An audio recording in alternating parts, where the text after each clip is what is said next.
সকাল সকাল যদি ঘুম থেকে ওঠা যায় তাহলে কিন্তু প্রকৃতির যে আসল সৌন্দর্য সেটাকে দেখতে পাই। আজকেও কিন্তু প্রতিদিনের মতো খুব সকালবেলায় উঠেছি। সকাল বলতে এই ধরুন 4:45।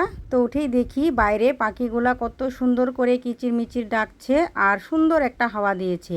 তো বেশ কিছুক্ষণ পুকুর পাড়ে হাঁটাচলা করলাম, একটু বসেছিলাম, তারপর চলে এসেছি ঘরের কাজ করতে। ঘরের কাজ বলতে সমস্ত বাসি কাজকর্ম সারলাম, তারপর স্নানটাও করে নিয়েছি।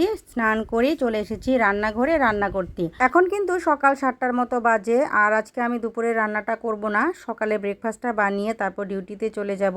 ছেলেকে একদিকে পড়াচ্ছিলাম, আরেকদিকে টুকিটাকি কাজও করছিলাম, আরেকদিকে কিন্তু ব্রেকফাস্টটাও বানিয়ে নিয়েছি। তারপর গিয়েছিলাম আমার ডিউটিতে। ডিউটি থেকে আসলাম, তো কয়েকটা কাপড় ছিল, ভাবলাম যে আগে ভিজিয়ে রাখি। মোটামুটি আধ ঘন্টা 1 ঘন্টা যদি ভিজিয়ে রাখা যায় তাহলে কিন্তু কাপড়টা ইজিলি ভাবে পরিষ্কার হয়ে যায়। তো ভিজিয়ে রেখে দিলাম। তো এবার যাব ঘরে, আর ঘরে সমস্ত কাজগুলা করে নেব, কারণ অমনি পড়ে রয়েছে, কিচ্ছু পরিষ্কার নেই। তো ঘরটা আগে ঝাড় দিয়ে নিই, তারপর একদম সব কিছু গুছিয়ে নেব, তারপর চলে যাব রান্নাঘরে রান্না করতে। এখন কিন্তু 1টার মতো বাজে, অনেকটাই বেজে গিয়েছে। তো দেখুন আকাশের অবস্থাটা কেমন করেছে, একদম কিন্তু অন্ধকার করে এসেছে। তারপর কিন্তু একটু বৃষ্টিও এসেছিল, তো বৃষ্টির মধ্যেই কিন্তু আমি রান্না বান্নাটা করেছি। আর প্রচুর হাওয়া দিয়েছে। দেখুন আমাদের এখানে কিন্তু বর্তমানে খুবই গরম দিয়েছে, প্রচণ্ড গরম দিয়েছে। তার মধ্যে যদি একটু এরকম বৃষ্টি বা হাওয়া দেয় তাহলে কিন্তু শরীরটা ঠান্ডা হয়ে যায়।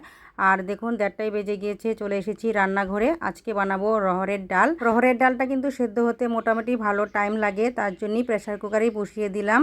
তো কয়েকটা সিটি মারলেই সেদ্ধ হয়ে যাবে। আর এদিকে দেখুন আমি কিন্তু ঘরে রান্না করছি, আর দুজন মিলে চলে এসেছি এই রান্নাঘরেই খেলা করতে।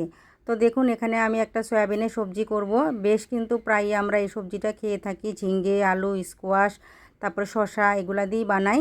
তারপর ডালটাও ফোড়ন দিয়ে নিলাম। তো রান্না বান্না একদম কমপ্লিট। তো কি রান্না করলাম চলুন একটু শেয়ার করে নেই।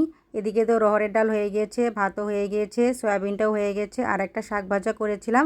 তো সব কিছু রান্নাবান্না কমপ্লিট করে বসে পড়েছি খাওয়া দাওয়া করতে।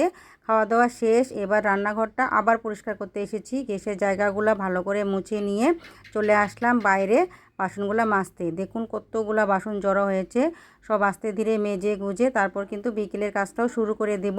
তো কয়েকটা কাপড় ছিল বাইরে যে রোদ্রে দিয়েছিলাম, সেগুলো প্রায় শুকিয়ে গিয়েছে, এগুলা ঘরে নিয়ে নিচ্ছি। এখন আর এগুলা গুছাবো না, পরেই গুছাবো। আগে এডিটিংয়ের কাজটা শেষ করে তারপর চলে আসলাম উঠানটা ঝাড় দিতে।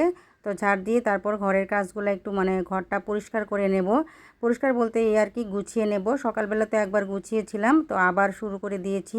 থাকে না, যতই চেষ্টা করি তবুও কিন্তু পরিষ্কার পরিচ্ছন্ন বা গুছানো রাখতে পারি না। যেগুলো কাপড়গুলো ঘরে নিয়ে এসেছিলাম সেই কাপড়গুলো এবার খুব ভালো করে ভাঁজ করে কাবার্ডে রেখে দেব। তারপর তো সন্ধ্যাবাতি দিতেই হবে। তো আপনাদের এই ব্লগটি কেমন লাগলো অবশ্যই কিন্তু কমেন্টে জানাবেন।